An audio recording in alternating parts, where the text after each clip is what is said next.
This is The Crunch with Cam Slater. Conversations with a side of controversy, right here on RCR.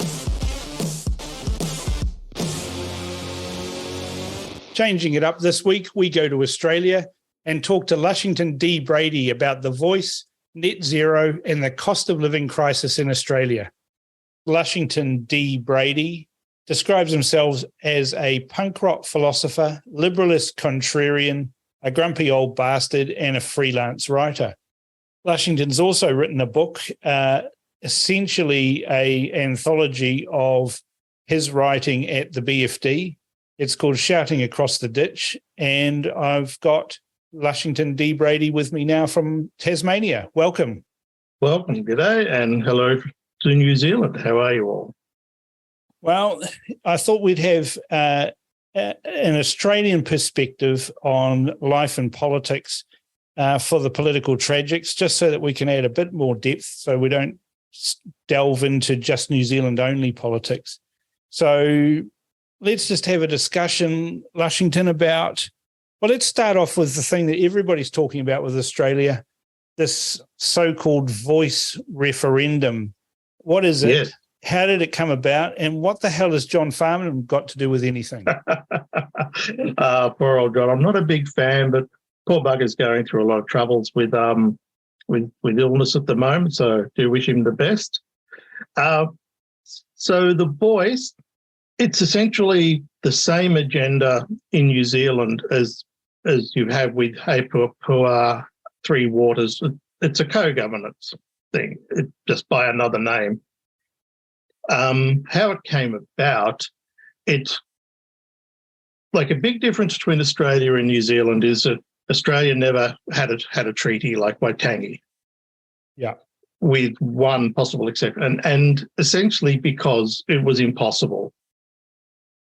I mean, the Maori in New Zealand were organised enough that Hobson could get together the major chiefs and sign an agreement.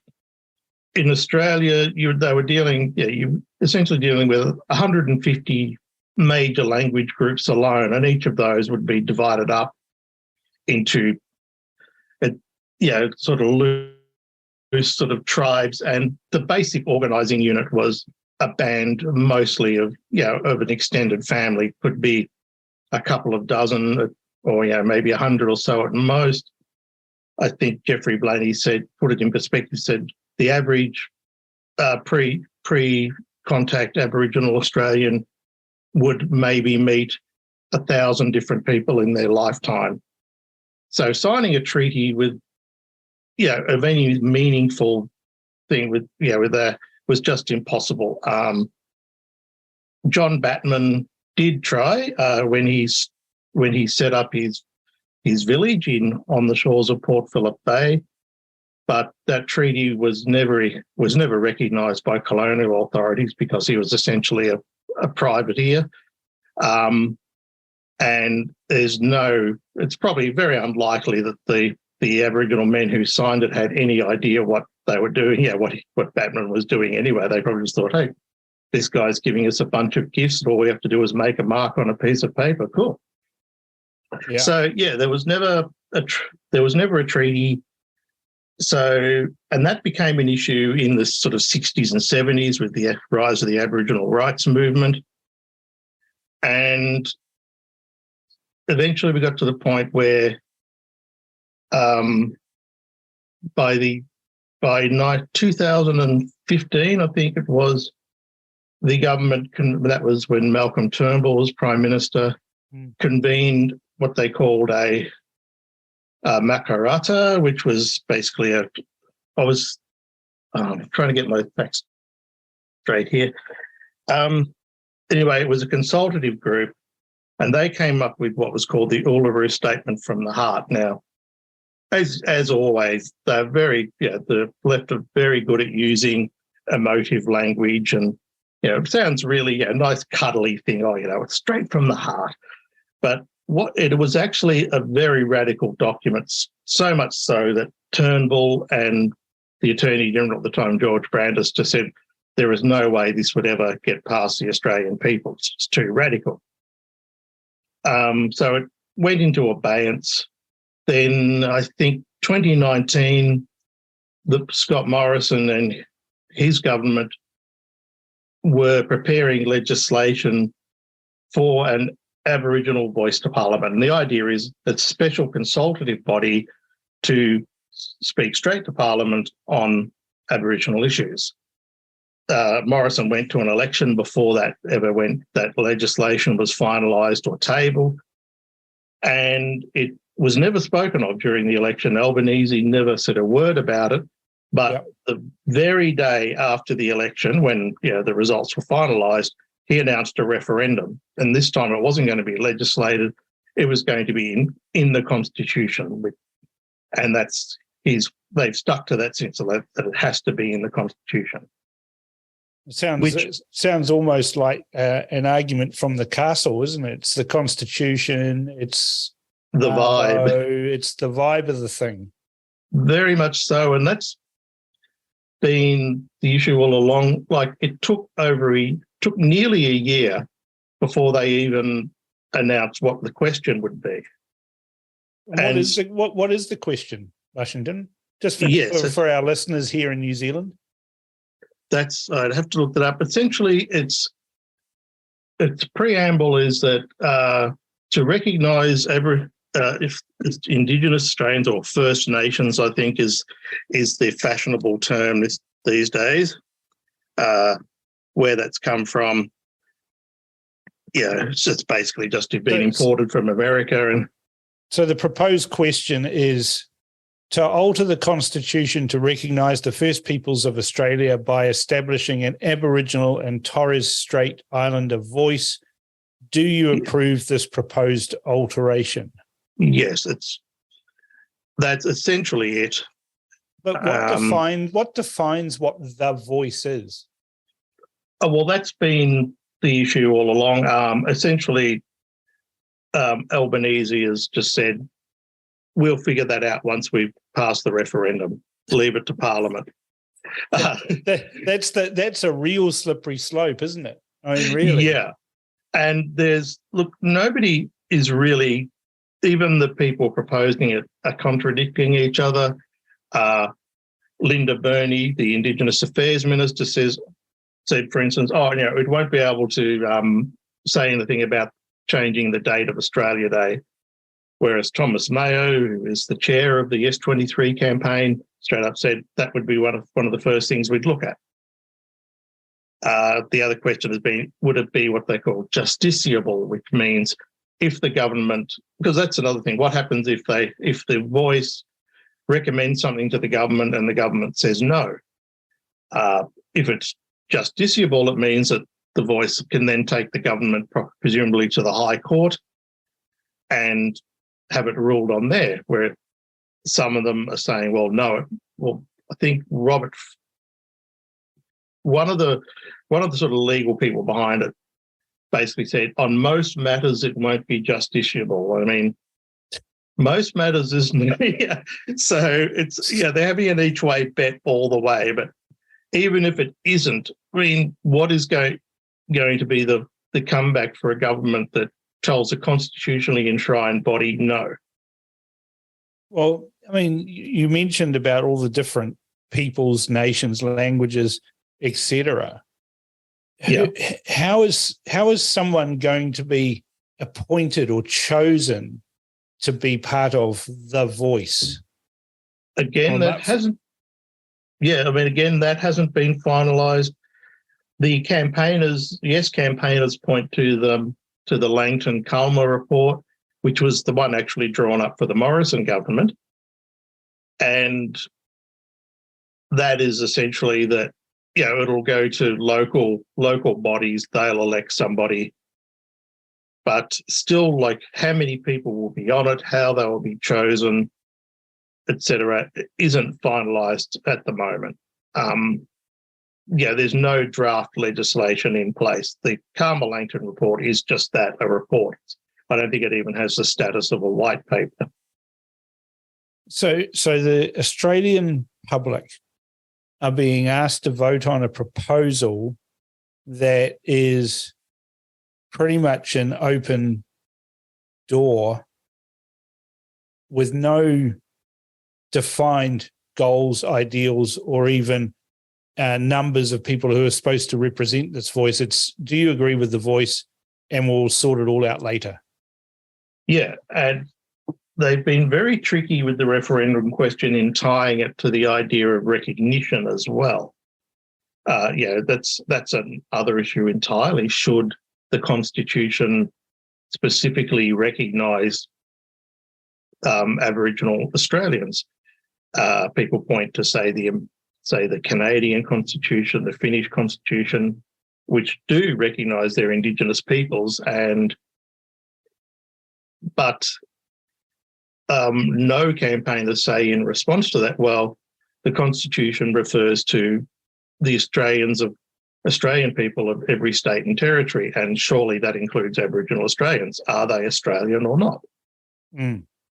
And that is probably, certainly for me, the single issue against the voice is it's a racially exclusive clause in the Constitution. Yeah, I thought we were supposed to get rid of that in 1967, where the Section 5118, I think what's called the race powers, specifically excluded Aboriginal people. In 1967, the reference to Aboriginal people was struck out, so it's now just the people of any race. Personally, I think the race powers section should be gone entirely. There should be no reference to race at all in the Constitution. And so it is essentially an apartheid bill.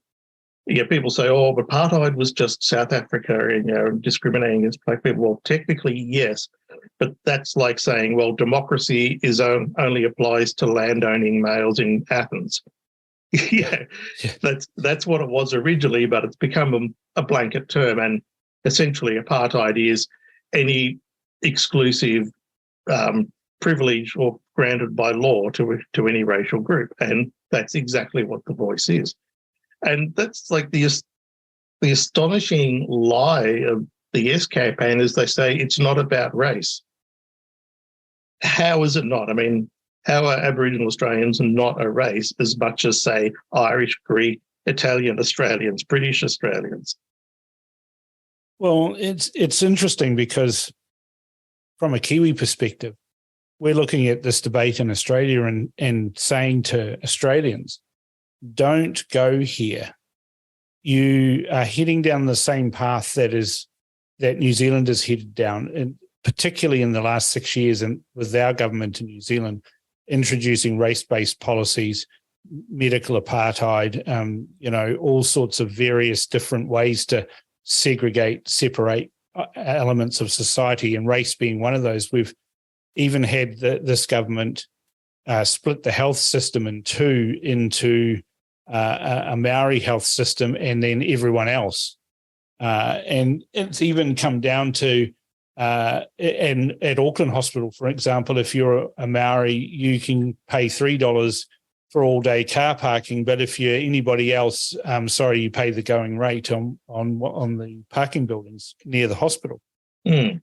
Yeah, that's a very dark path, and okay, at least some of the people behind it, no doubt, are doing so with the best of intentions, and I know I can see that. But they say the road to hell is paved with good intentions.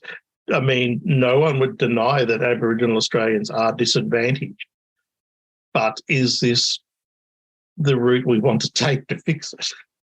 Yeah, it's a lot of this, I guess, stems from the declaration by the British government in 1788 that Australia, or in particular at that time, New South Wales, being the colony, was terra nullius. There was no people there. I am not entirely sure if that's correct. There was a doctrine of terra nullius gradually adopted, but I don't know that it was ever official, like Britain's official view. Certainly, if you look at Captain Phillips' drafting orders when he was setting up the colony in 1788, yeah, he was ordered to conciliate the affections of the native peoples, and to ensure that no injury was done to them. And to his credit, Philip tried. He was, for instance, he published they put up basically posters around the Sydney area showing visually like an Aboriginal man attacking a British man getting hanged, a British man attacking an Aboriginal man being hanged. They were trying to at least establish that, their law applied equally to everyone. But you had such disparate cultures, as Geoffrey Blaney has said, one which had just invented the steam engine, the other which didn't have the means to boil water, which is not a slur, it's just a simple observation. So you're probably the most widely disparate cultures on earth. And there had to be conflict, and it was unfortunate. But there are a lot of myths around it. Like there was another one that does the rounds on social media quite often, which is that prior to 1967, Aborigines were counted under the Flora and Fauna Act. That's a complete fabrication. It's just not true. Yeah. The other one is that 1967 granted Aborigine citizenship. Again, not true. They already were citizens. They didn't have full rights. Basically, what 1967 was about was striking out the exclusion of Aborigines from the race powers, which basically says the Commonwealth shall make orders for the good blah blah blah of any race, and originally said except the Aborigines, and so that was struck out. Yeah. So it still does mean that the government can pass racial laws, which I think is very wrong. The other thing that 1967 did was to basically say that to drop the clause that excluded Aborigines from the census, from the national census, which was a holdover from colonialism, because at Federation, when they were trying to get the 7 different colonies all to agree, the eastern states, who had fairly small Aboriginal populations, said, well, how do we know that South Australia and Western Australia aren't going to use their Aborigines as pawns, basically, to override the other states? And so, that was why they were excluded from the census. Again, that was remedied in 1967. Yeah. So, to my mind, the Voice is basically reversing the gains of 1967.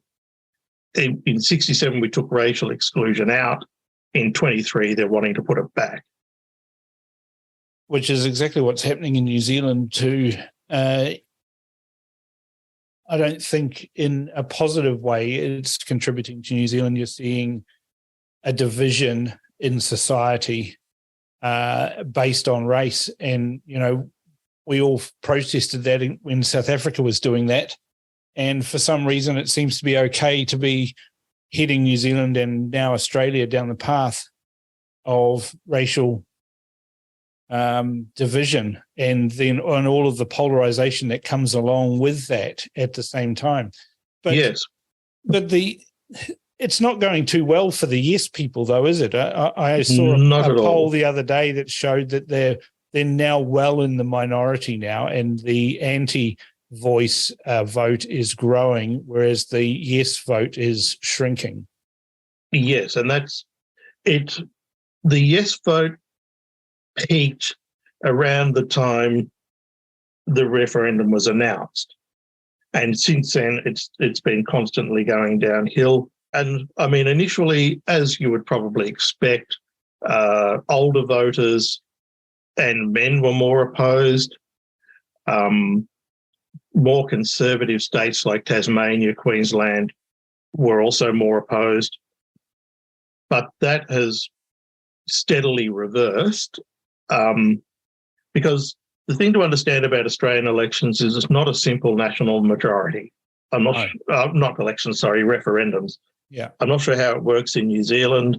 In Britain, say with Brexit, it was a national majority. Whoever got past the post, the referendum was passed. Yeah. In Australia, the founding fathers were pretty clever, I thought, in making constitutional change very difficult. So you have to get not just a national majority, but a majority in each of a majority of states. So Australia has 7 states. At least 4 of them must have a majority in each state for the referendum to pass. So it's 50% plus 1 in all of the 7 states. Yep. And 50% plus 1 overall across the country. Well. Yeah.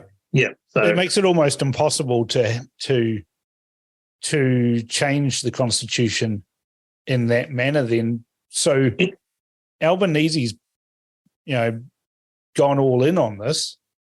Is a negative result going to affect his standing in a similar way to John Key, who pushed to change the New Zealand flag and was utterly convinced that he could convince most New Zealanders that his way was the best way, and then lost the referendum and kind of at the same time lost his will to carry on being Prime Minister? Yes, and as David Cameron did with Brexit as well. I mean, technically it shouldn't affect the government, but practically, especially when a Prime Minister so nails his colours to that mast, it has to be, a blow.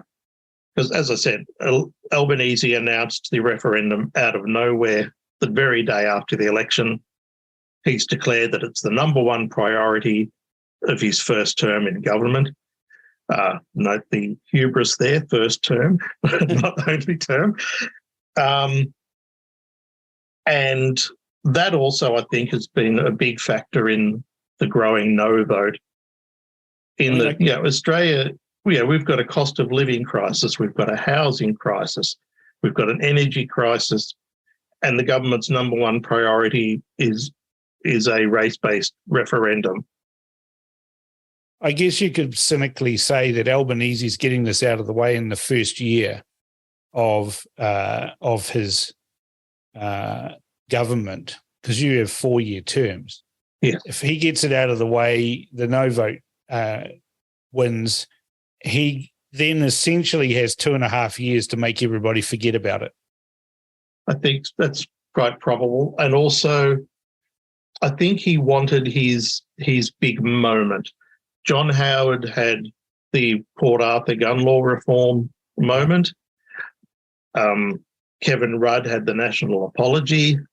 So I think, a lot of it was just Albanese wants to, have a big feel-good issue that he can nail to his resume. What is it with these, small in stature politicians wanting to have these big things to put their name to? Yeah, I mean, the thing is, it's not something that couldn't have been done by normal parliamentary process, by legislation. That's what Scott Morrison was preparing to do. Of course, the Yes campaign's answer to that, well, if it's legislated, it can always be repealed. And it's like, well, yes. That's the general if it's idea. Legislated, if it's legislated, it turns out to be a dog, the next government can get rid of it. And surely they should, and some of the analogies they use are ludicrous. Like they say, oh, no one complains about big business or anyone else having access to Parliament. It's like, but they're not in the Constitution. And by that measure, don't Aboriginal Australians have a voice already? They can lobby their local member. They've got representative bodies. They can stand for Parliament. Yeah, and a great many do, and are very successful. In fact, proportional to population, Aboriginal Australians are slightly overrepresented in Parliament. And look, good on the people who run and stand and get elected. I mean, I guess the real question is how is having the voice, for want of a better term, going to improve the lot of all Australians, particularly with those crises that you mentioned. The cost of living crisis would be similar in Australia as to what we're experiencing here, with higher fuel prices and food prices and all of that. Let's just get off the voice for now. I think we've kind of covered that to death. Let's talk about the cost of living crisis in Australia and what the politicians are saying and what they're doing about it. Well, I mean, it feels pretty bad here. Presumably, it's not as bad as New Zealand, given the scale of trans-Tasman migration at the moment. But it is biting. Just today, Coles data was leaked from Coles, who are basically your equivalent of Countdown, the big supermarket chain. Yeah. Although I think Countdown are actually owned by Woolworths, but we have a duopoly in Australia rather than a monopoly. Well, they've just announced they're going to rename all the Countdowns in New Zealand Woolworths. So we've got a duopoly here, and I imagine it's a duopoly in Australia as well. Yes, and so their sales data was leaked, and it's showing that Australians are cutting back heavily on, I guess, what you could call non-essential essentials. We're not talking about cutting back on buying avocados or pate or anything. People are cutting back on things like hand wash, sponges, kitchen cleaners, that sort of thing, which I guess are not technically essentials, but they are essentials. And sales in those have plummeted in the last 12 months and even in the last month. So it's quite obvious that people are having to cut back heavily, especially a lot of people who may have bought a house, say, in the last 5 years, and are seeing we've had we've basically had straight interest rate rises ever since Albanese was elected. They're just going to be changing the RBA governor now, so that may change if it's a particularly political appointment. But mortgages are going up, and unfortunately, unlike the 80s where mortgage interest rates went up to like 15%, the sheer cost of buying a house now means that a 1% shift in mortgage rates can make or break people. Is the government in Australia, blaming external inflation on inflation causing all these things? They do that in New Zealand. They say, it's the war in Ukraine's causing inflation in New Zealand. But we've just seen some statistics released today saying that international tradables are only contributing 22% of the inflation in New Zealand, and non-tradables, i.e. domestic inflation, is 78%. Is it the same for Australia? And are people seeing through the politicians laying the blame at externalities for actually their frivolous and wasteful spending that's fueling the inflation? Yeah, well, I couldn't quote the numbers like that, but I shouldn't imagine it would be any different. The only way that, say, the war in Ukraine could affect Australia is in, say, the cost of gas, because, suddenly, as Donald Trump warned them and was laughed at for, Europe was heavily dependent on gas from Russia. That's now being cut off, and they're up the creek. So Australia is exporting a lot of gas because exporters can make a ton more, by selling it overseas than they can locally. Yeah. And so, but it's more, people are really seeing through, especially things like the energy prices. I mean, Albanese promised, I think, some 90-odd times during the election campaign that they would lower household electricity bills by about $275 a year. Instead, they're going up about $500, depending which state you're in. And that was where, they're firmly committed to net zero. And again, Net Zero Australia, the government's body they set up to oversee it, released a new report. And it's just diabolical, like how they can put out a report like that and still say this is good policy. I do not know. For instance, it's just showing yet again that modelling is rubbish. because when Albanese said about lowering prices, the electricity prices, he said, and I know we're going to do it because we've done the modelling. And now the modelling has Danger just been, Will Robinson. Yeah, it's just been completely busted. And for instance, to go to even have a chance of going to renewables totally, we have to rebuild the entire grid, because grids as they are designed to run on constant, reliable feed, from a coal or gas or whatever station. Nuclear. Yeah. And so renewables are very intermittent, so the whole grid has to be rebuilt. And the thing is, they're committed by 2060, so they've got 40 years to rebuild an entire grid.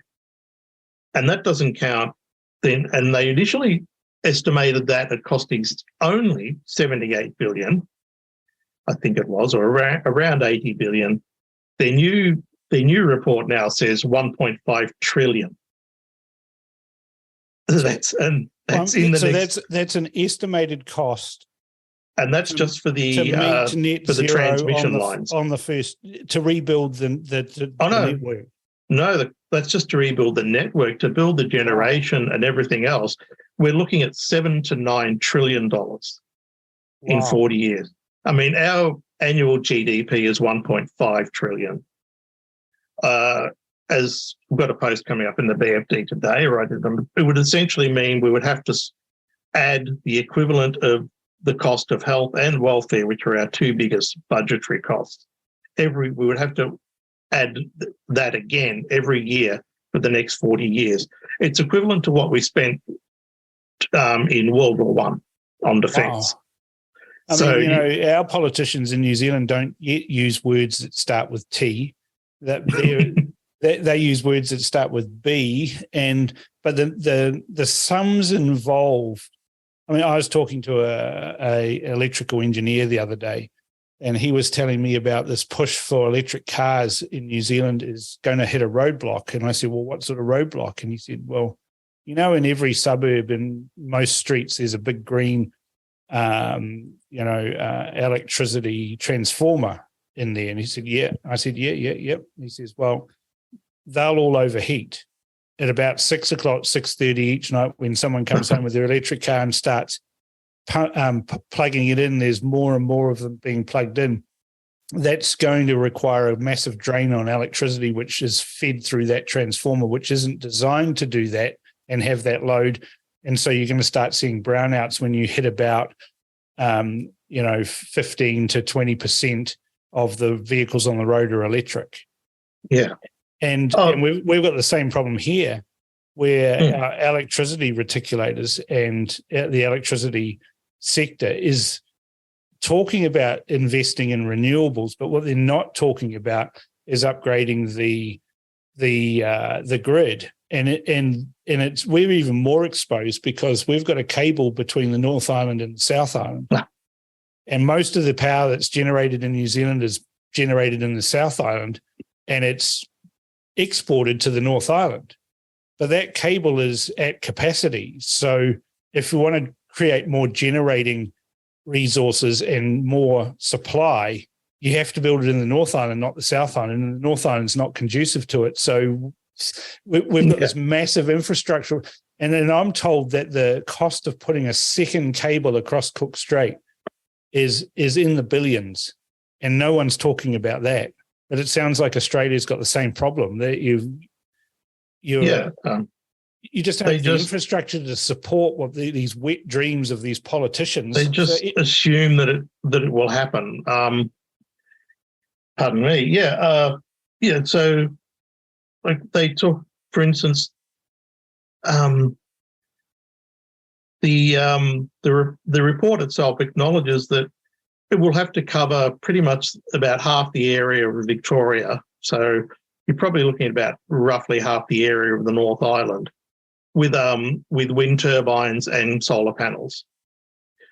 Wow, that's huge. It's just because Carl Sagan said like a back of the envelope calculations are invaluable. They can quickly bust an idea that sounds great. Yeah, and like I'm just a humble journalists that I've run some of them, and it just comes out staggering. Like, to convert the entire world just on current energy consumption to renewables, you would pretty much have to cover the equivalent of India in panels and wind turbines.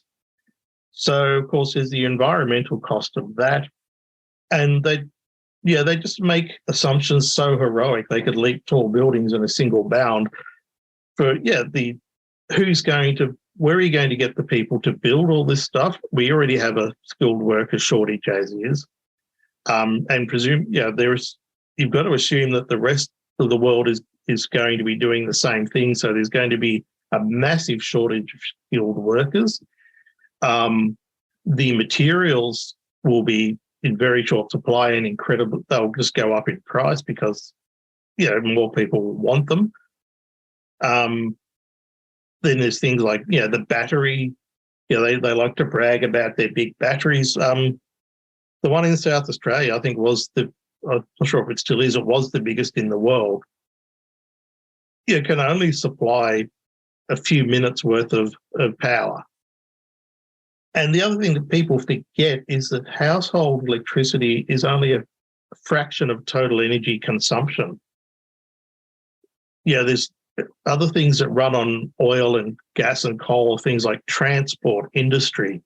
So to electrify all of those is just the people just have no real inkling of what sort of tasks they're talking about. Well, they're kind of like public transport advocates. They think everybody should catch a bus. My saying about public transport is everyone has these grand ideas about how public transport should operate. But the reality of the situation is that public transport is essentially a non-functioning in the real world environment. Now, in Melbourne, for example, when I lived there, public transport I thought was pretty reasonable, but I came from New Zealand where public transport's rubbish.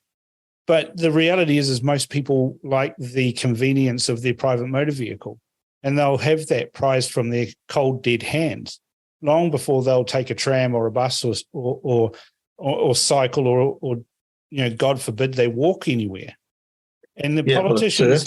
That's why we need our 15-minute cities. Well, we don't. Do I want to live in a city like that? No, I don't want to do that. But they're for other people to live in. It's the same thing, right? These politicians, and mostly green politicians, but also mostly on the left side of politics, have these grandiose ideas of how we should all live, and then reality smacks them in the face, and they still are pushing that, and eventually they disappear off the political landscape. But their ideas have handcuffed us to a society that is dependent on the state. And that's what those 15-minute cities essentially make people dependent on the state. And that might be the city council or the state government or whatever, but that's what they're doing. Yeah. I mean, it is easy to make an argument from hypocrisy, but you've got to say, like, if some of these people really seriously believed what they say, they would change their lives dramatically, and they don't practice what they preach. One of the teal independents in Australia, they're called teals because they're blue-green. They're very rich, but they espouse green, politics. In fact, the Greens Party collectively are the richest voting bloc in Australia. If you look at where people vote green and teal, it's all the inner cities of Sydney and Melbourne, some of the most expensive suburbs in Australia. That's where the Greens' power base is. And so one of the teal independents, Monique Ryan, Mongo as I call her, she was recently revealed that she has taken 27 business class flights from Melbourne to Canberra since she was elected. So that carbon, she's got a bigger carbon footprint than the average African nation. Well, the thing is these hypocrites, when they're busted for that, they say, "Oh, but I bought carbon credits." So who paid for that? It wasn't you, was it? Oh no, that's right, the government did. So it's just nuts that these hypocrites are foisting these societal changes on us and then womble off into the ether, onto the speaking circuit, flying around, going to Davos and places like that in their jets, while they're all telling us how we should all be impoverished and live in caves and maybe make our own candles, and you don't really need to have power. You can coexist just by walking around barefoot preferably, because it's better for the...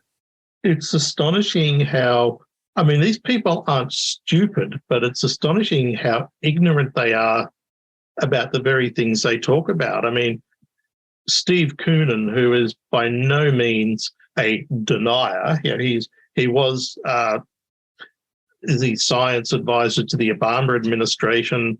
Yeah, he's a physicist, so he's a hard numbers guy. And his book, Unsettled, is very good reading because it just shows that the disconnect between what is actually in the science and what is reported and widely believed is just incredibly vast. And it's a game of telephone. You have the scientists doing their work. The IPCC compiles their assessment reports, which are just compilations of scientific papers, blah, blah, blah. More like necromancy, isn't it, really? Then those get synthesized into what are called the summary for policymakers. And particularly at that point, that's when you're getting a lot of non-scientists, active, NGOs, that sort of thing, having input.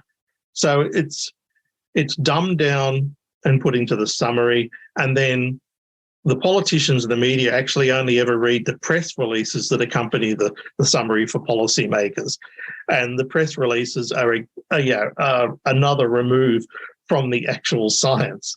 So, they're just, you look at the Just Stop Oil protesters, who are almost exclusively very well-off, private school educated people, and they're incredibly ignorant. Like they say, oh, look at the wildfires in California or Canada, the earth is burning.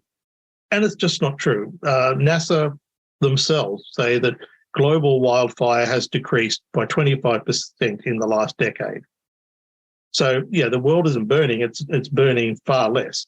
The world is getting greener, it's not turning into a desert. Again, NASA's own reports say that global forest cover has increased, and which is what you would expect in a slightly more carbon dioxide-rich environment.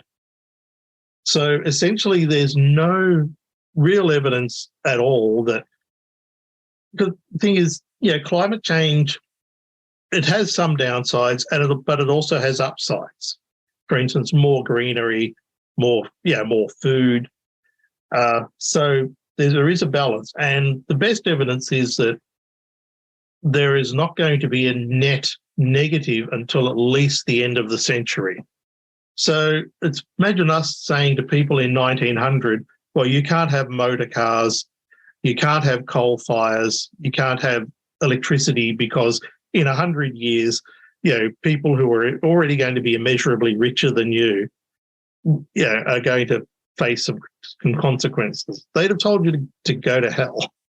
It's Luddite type behavior, really. But I've been watching a few of the videos that are coming out of Australia with these stop oil people that are sitting blocking the traffic, and then some citizens decide that they're going to sort it out. And there was a good one going around yesterday on Twitter of this woman who'd had enough of being blocked by these people, walked up to another female protester, grabbed her by the hair and just dragged her off the street. The frustration levels are building, and they're lucky they're getting their hair pulled at the moment. It's not going to be too long before some truck driver decides to get out and sort it out with a lump of 4x2. Yeah, and it's I think it was Brendan O'Neill called it a dictatorship of the prigs, because they're almost always very very well-to-do people.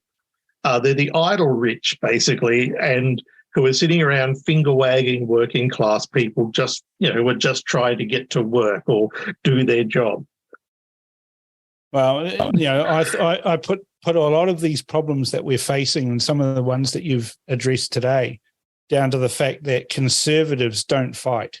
Conservatives don't say, you know what, that's a stupid idea, shut up.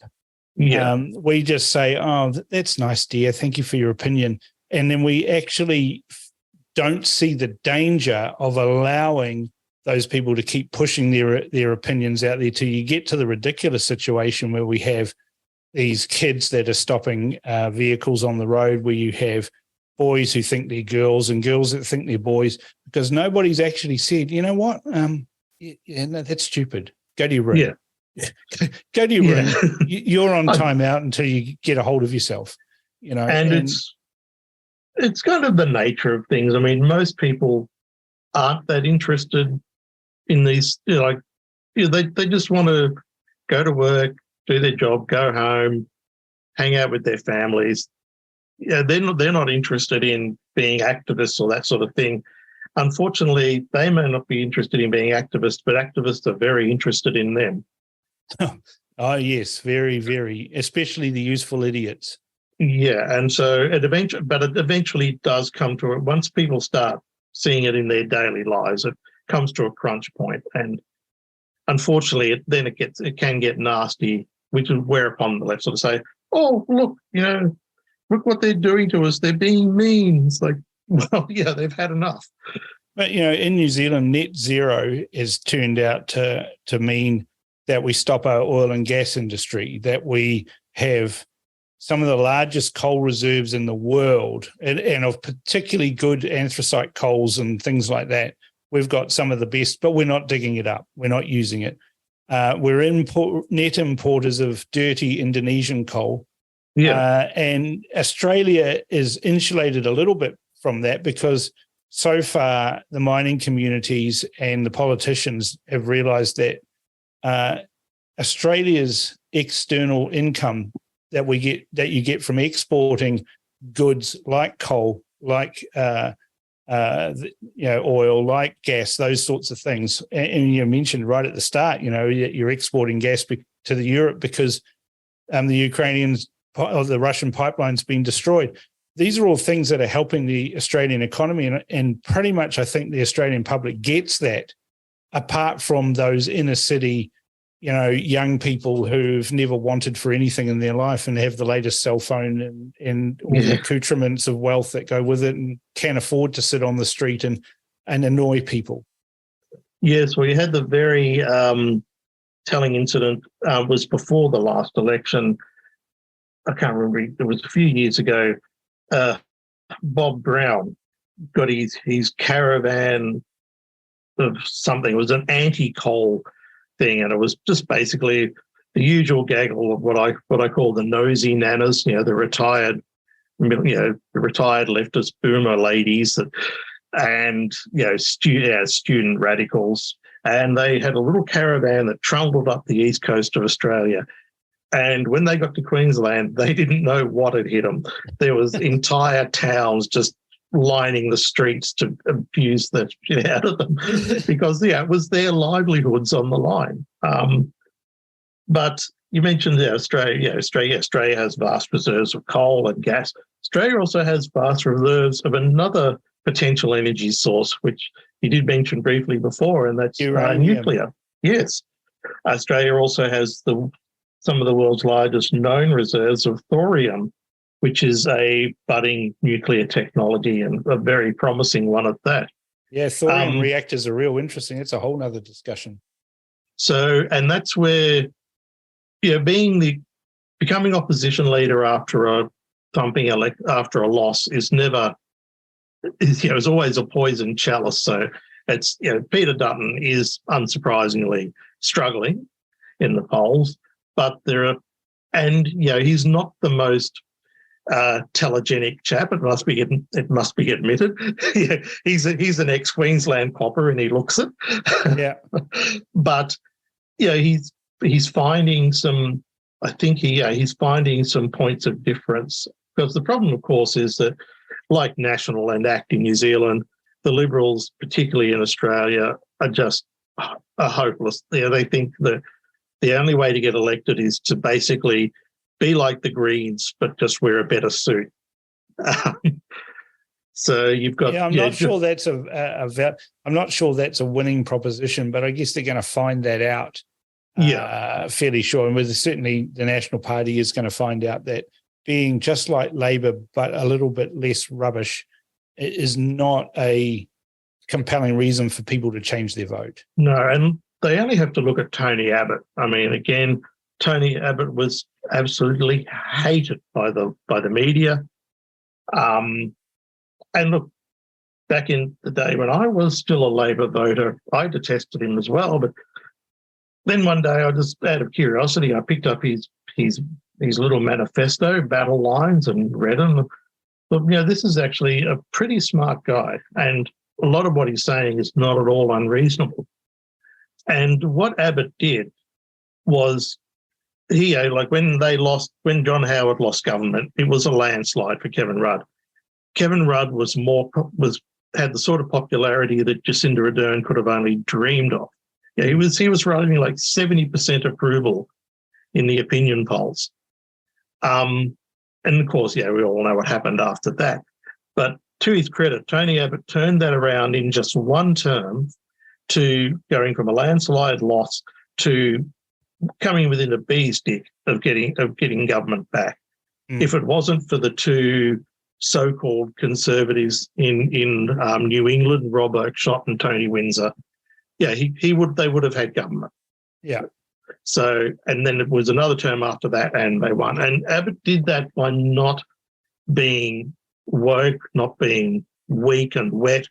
He took the fight to them, and he absolutely hammered Julia Gillard over the carbon tax thing. He used a lot of three-word slogans and that, but he did so with devastating effectiveness, like great big new tax. That just hit the government so hard. And then he won government, and unfortunately, once he was in government, he kind of lost his mojo.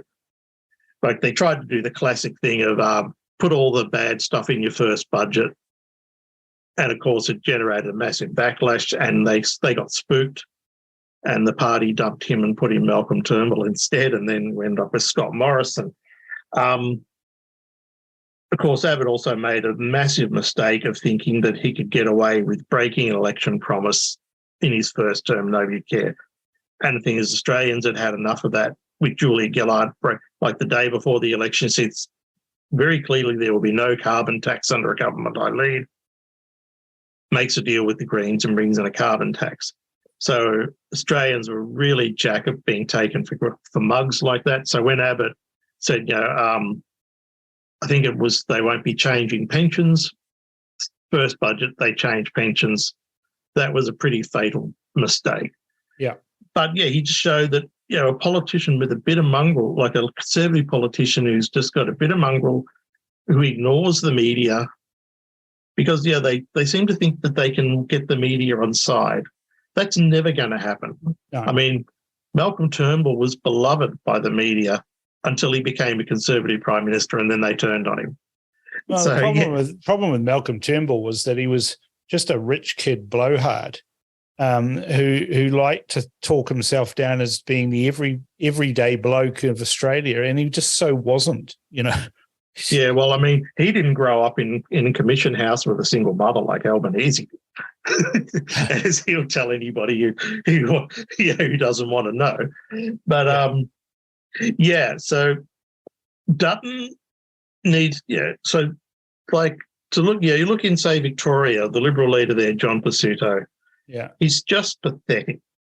He's being sued by his own for defamation by his own ex-MP, because he basically called her a Nazi. Yeah. Because she stood up at a women's rights rally that was very suspiciously gate crashed by a gaggle of edgelords doing Hitler salutes. Yeah. So Dutton seems to be finding a few points of difference, and if he can pull the party into line behind him, for instance. Well, Dutton's got the same problem that Christopher Luxon has. He's bald. Yeah.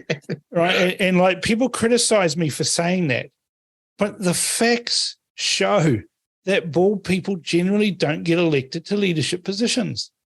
They don't win elections. They have to do something spectacular to get elected, or to jimmy the system, like Benito Mussolini, for example. But the only politician you could say who is genuinely bald and got elected off his own merits was Dwight D. Eisenhower. And Dutton, you just look at him and you think, oh, if he's wearing a Queensland hat, everyone's still looking at him going, yeah, but you're just a bald guy with a hat on now. And it sounds facetious and it sounds superficial, but that's how the majority of people look at politicians. They look at them and go, oh, Peter Gutman pulled it off in Tassie. Yeah. Although I think he had the first wave of COVID factor. I mean, for the first round of elections after COVID, it was a bonus because people were still buying into the fear mongering. So, but Peter Gutman, managed to hold on to government in Tasmania. It's very difficult. Tasmania's electoral system is even more convoluted than MMP. Oh, it's a polling system in some of the state. But as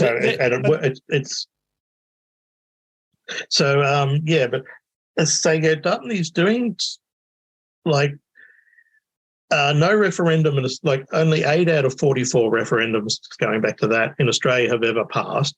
Yeah. None have ever passed without bipartisan support. Yeah. Even those that have had bipartisan support often don't, like the Republic referendum. But basically, once Dutton said, "Okay, no, we're adopting a no stance," that was probably a killer blow. But he's found on that one. He's found some mojo. Like if the referendum goes down, basically he's sided with the Australian people against the elite that Anthony Albanese was pushing. And he's openly canvassing now nuclear, which has been a forbidden topic in Australian politics for decades, but more and more people in the street. And you'd be saying, well, maybe we do need to think about it. Yeah. Just finally, to round out, listeners in New Zealand have been watching what's going on in Victoria, and we saw Dictator Dan just show absolute excesses of totalitarianism during the COVID lockdown. But strangely, he managed to win the last election. But what are his prospects now? He's got that election under his belt now, but how's he faring? Are people tiring of Dictator Dan now? I think so. I mean, Victorians are weird, and I say that as someone who was born and raised in Victoria. You live in Tasmania and you're calling Victorians weird? Yes. Yeah, well, like during my own family, like during the whole COVID thing, they were just, it was quite the Stockholm syndrome. Like I'd be on the phone to my mum and she'd be like, oh, no, I've got to go, Dan's coming on the telly. And what?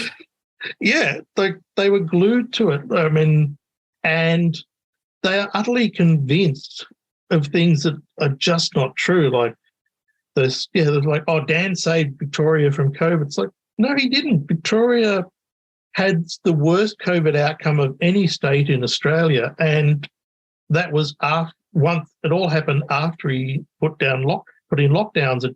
Lockdowns didn't stop it; they made it worse. But it all came from New South Wales. Like, no, they genomically traced the COVID outbreaks in Melbourne, and nearly all of them came from the hotel quarantine scheme. But Victorians, you just cannot convince them otherwise. It's like New Zealand people are still convinced that Jacinda Ardern saved us. We're our country is, groaning under a mountain of debt as a result of the borrowing that happened. She swanned off to various different cushy jobs and left us all to it. But there's still people out there who think that, Jacinda Ardern saved us by locking us all up in our houses. Yeah, although I think the last Victorian election wasn't as clear-cut as people tend to think it was. Because the problem and this is what also happened with the federal election. If you look at the federal election, Albanese got the lowest vote for the Labor Party in a century and the second lowest in history, in Australia's history. He got a vote, 32% primary vote. Now, in the 90s, when John Howard was Prime Minister, Labor had landslide losses with 40% of the primary vote. Right. But the problem that's happened is that conservative voters are so disgusted with the so-called conservative parties that they're deserting them. And so you're seeing a lot of votes getting pretty much siphoned off into minor parties. So, I don't think the Victorian election was quite as resounding victory for Andrews as it looked, because he may have won a lot of seats, but he didn't win as many votes as you might have expected. Yeah, and that's the vagaries of that Australian voting system, isn't it? With preferential votes, and you've got to have a down ticket and supporting parties so that your preferences can pick that. Isn't that right? Yeah. So Labor has the Greens as that helps them. With and I would point to Jeff Kennett as well. Like we had, we had another Labor government that almost bankrupted the state. Kennett came in with a thumping majority, and he basically repaired the state's finances.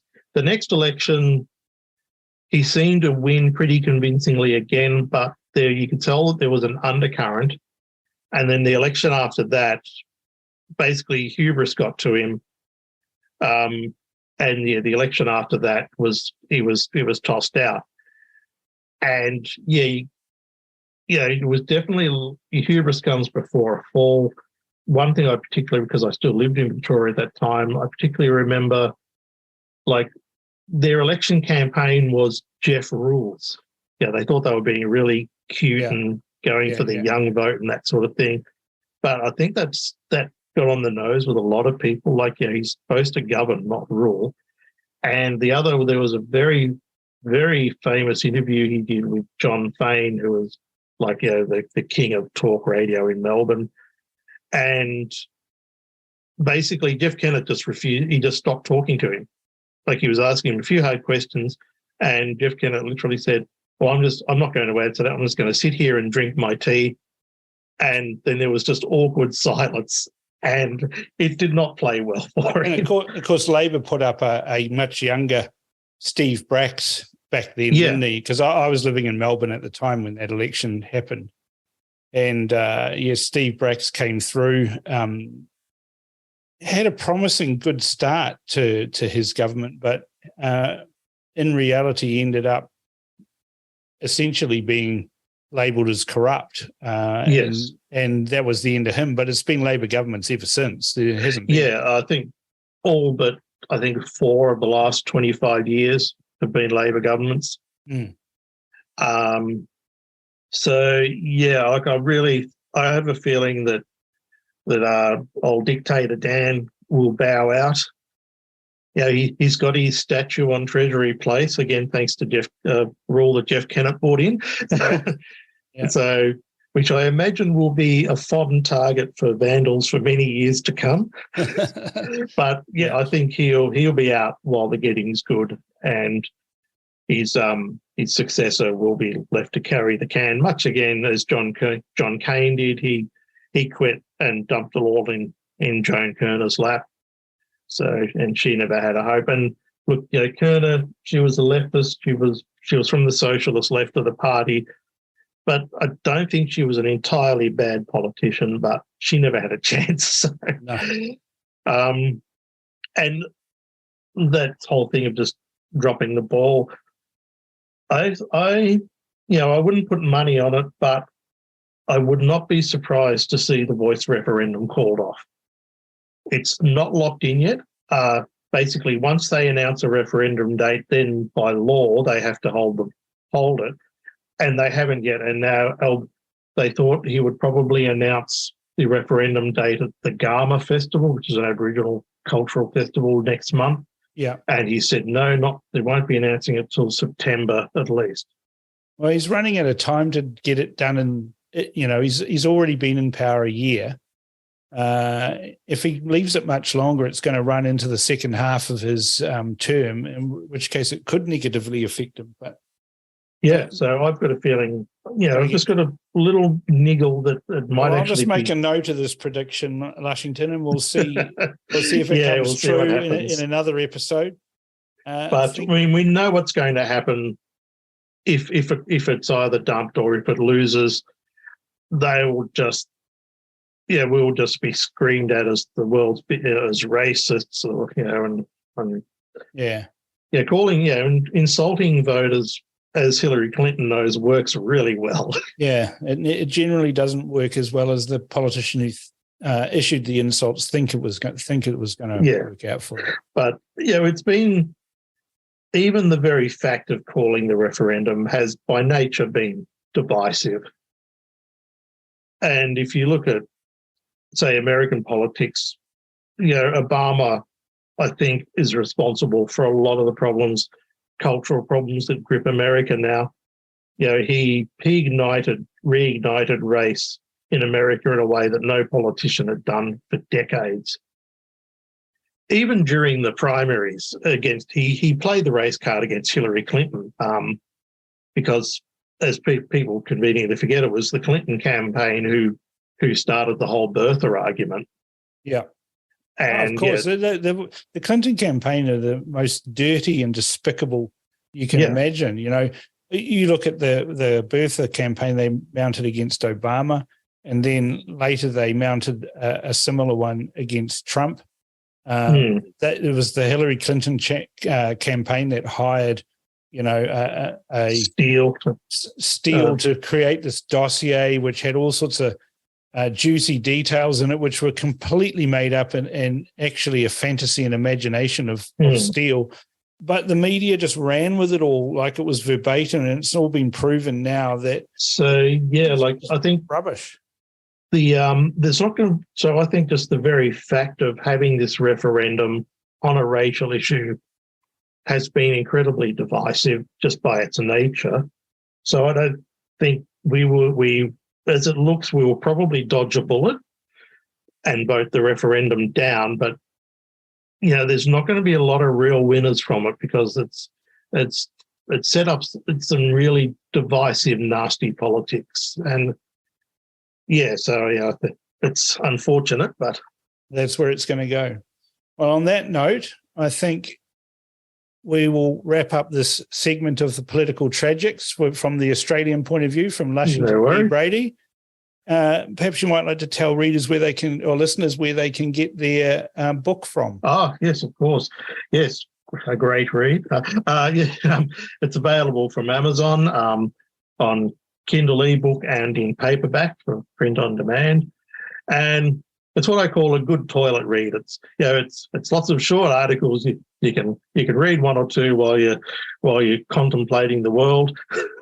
Shouting Across the Ditch, the collected Lushington Brady Volume 1, Trans-Tasman Politics, Culture and Everything in Between. You can find that on Amazon.